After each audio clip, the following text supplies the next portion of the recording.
une vague de Covid-19? Alors, s'il y a une deuxième vague, on revient toujours à la première question. C'est le temps de l'immunité, si elle est efficace, et combien de temps elle va durer. Imaginons que nous avons une vague maintenant et une autre, la Covid-19 qui revient dans 2 ans. Si notre immunité n'est que de 6 mois, eh bien dans 2 ans, nous aurons perdu notre immunité. Si par contre notre immunité est de 3 ans, 4 ans, quand la deuxième vague arrive, nous serons encore immunisés, nous individuellement, et puis il y a l'immunité collective.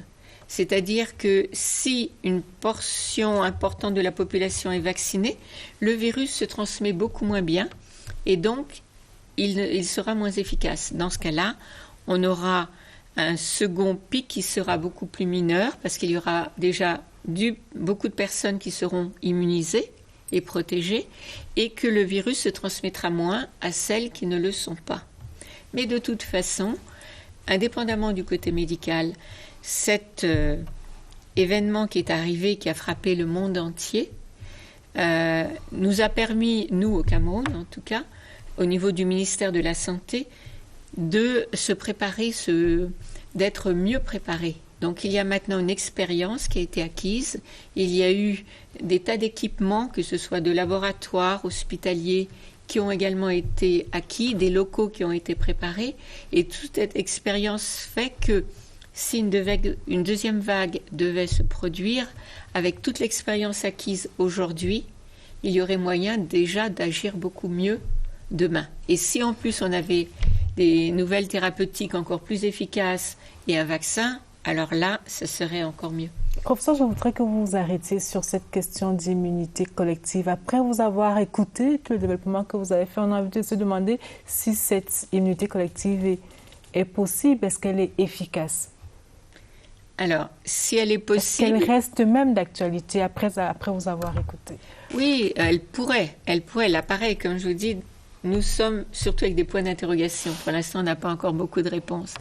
Mais disons que si une proportion importante de la population est immunisée, donc si moi, là, je suis malade, mais que vous êtes toutes les deux immunisées, je ne vais pas pouvoir vous transmettre et vous n'allez pas transmettre. C'est ça qu'on appelle l'immunité collective. Encore faudrait-il que nous soyons effectivement immunisés. Voilà, et ça, c'est l'avenir qui nous le dira. Mais que répondez-vous à ceux qui pensent que cette affaire de coronavirus est une conspiration pour faire passer un vaccin, pour vacciner les Africains? Alors, d'abord, les premiers qui vont demander le vaccin, il y aura tout le monde entier, ce ne sera pas que l'Afrique. Hein.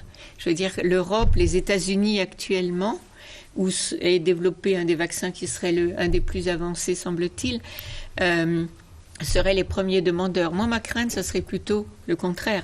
Ce serait que ce vaccin soit en priorité réservé aux pays qui l'ont fabriqué ou qui ont plus de moyens pour le payer et que ça n'arrive que plus tardivement en Afrique.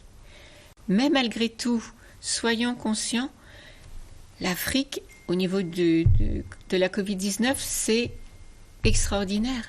Parce que comparé à l'épidémie qu'il y a eu en Europe, qu'il y a toujours, mais la vague épidémique qu'il y a eu en Europe, à celle qu'on observe aux États-Unis, en Amérique latine, au Brésil et partout, l'Afrique à côté, on a une chance énorme. On n'est pas complètement épargné, mais actuellement encore, et depuis le début, on a été infecté en même temps que l'Amérique latine, par exemple, et on a un nombre de cas tellement inférieur, un nombre de décès tellement inférieur.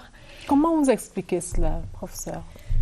Alors, il n'y a que des hypothèses, hein, là encore. Toujours pareil, je suis une scientifique. On nous avait annoncé une hécatombe en Afrique, elle n'est jamais arrivée. Exactement. Alors, ça n'est jamais arrivé. Restons prudents. On ne l'a pas vu jusqu'à présent. Elle n'est pas encore arrivée. Ça ne veut pas dire non plus pas encore, ça veut dire qu'elle peut arriver. Peut-être qu'elle n'arrivera pas du tout. Okay. Disons qu'on ne l'a pas encore vue jusqu'à présent. On n'a que des hypothèses. Alors, une hypothèse qui certainement joue un rôle, c'est la jeunesse de la population.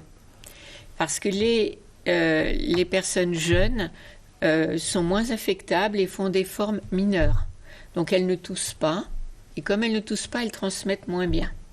Et la jeunesse est très importante en Afrique, beaucoup plus qu'aux États-Unis, en Europe ou dans ces pays.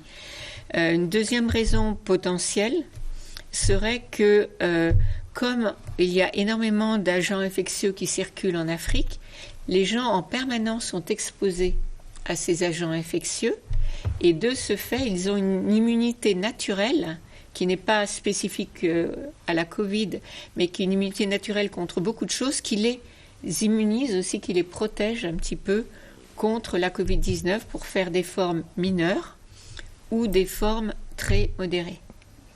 Une autre hypothèse également qui a été émise, ça serait la température. Et on voit beaucoup, les cas les plus nombreux en Afrique sont où? Dans le nord, l'Afrique du Nord, le Maghreb, ou en Afrique du Sud, tout en bas. Et l'Afrique du Sud, à elle seule, comptabilise presque la moitié des cas d'Afrique. Donc si on retirait en plus l'Afrique du Sud, on verrait qu'en Afrique subsaharienne, le taux d'infection et le taux de décès est très bas. Donc du coup, vous n'évoquez pas la pharmacopée traditionnelle parce que beaucoup pensent aussi que ça aurait joué un rôle dans la prévention et même le traitement.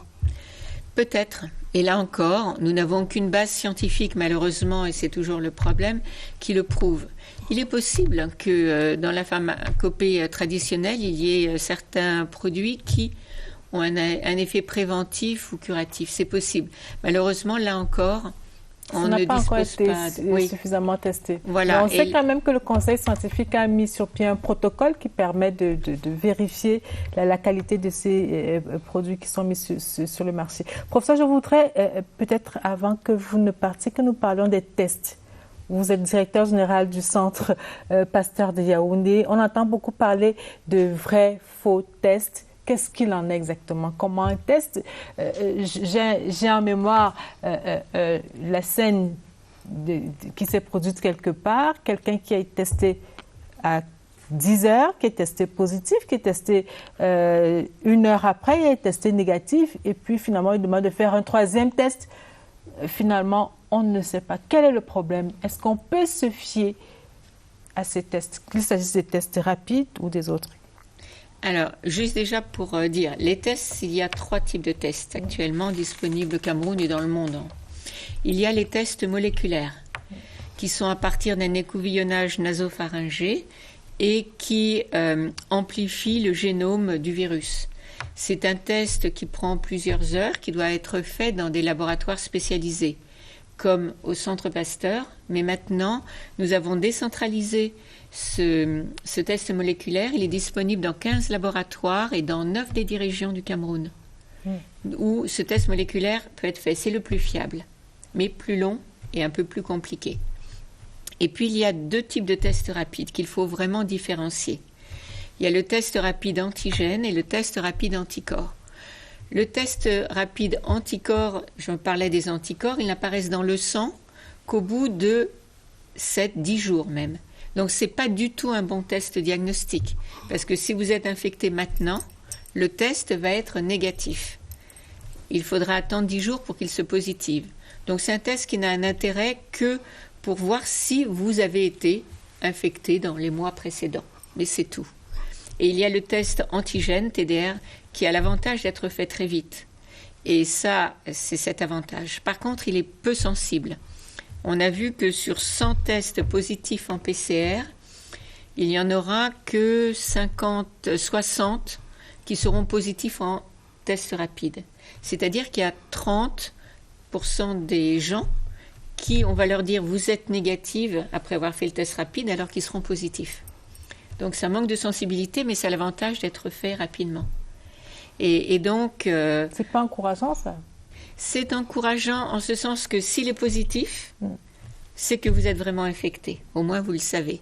Par contre, quand il est négatif, eh bien, alors justement, nous avons mis en place au niveau du centre du conseil scientifique, là également des recommandations. Donc, s'il est négatif et que vous avez des signes cliniques vraiment suspects, il faut faire le test. Alors justement, la question que je voudrais vous poser, professeur, c'est celle de savoir combien de fois il faut faire les tests. Dans quelle fréquence? Est-ce qu'il faut faire un test, je ne sais pas moi, tous les mois, tous les 2 mois, tous les 3 mois? Quand est-ce qu'il faut faire le test? Moi, je dirais qu'on ait des symptômes ou pas? Oui, alors moi je dirais qu'il ne faut pas le faire trop fréquemment. Et ni, de toute façon, vous pouvez être négative aujourd'hui et demain vous allez dans la rue et vous vous infectez. Et demain vous serez positive, enfin 3-4 jours après, le temps que... Donc, si vous voulez savoir, il faudrait le faire tous les jours, ce qui n'est pas possible. Et puis, c'est désagréable, un écouvillon nasopharyngé. Absolument désagréable. Absolument. Justement, sur la manière dont le test est pratiqué, on se demande si, juste en éternuant, on peut contaminer. Pourquoi ne prélève-t-on pas la salive lorsqu'on va faire le test, au lieu d'enfoncer un outil qui va jusqu'à l'oreille? Oui, enfin, quand même pas jusqu'à l'oreille. Non, mais oui, on fait aussi des prélèvements dans la gorge. Bon, c'est au fond de la gorge, c'est pas très agréable non plus, mais on peut le faire dans la gorge. Mais il a été montré scientifiquement que la quantité de virus au niveau du nasopharynx était supérieure à celle de la gorge. Et donc, si on veut le détecter quand vous en avez encore pas trop, on le détectera mieux à partir de l'écouvillon nasopharyngé. Alors, professeur, il y a une vive polémique sur des kits précontaminés. Est-ce que vous avez eu vent de cela, des tests qui avaient déjà le virus?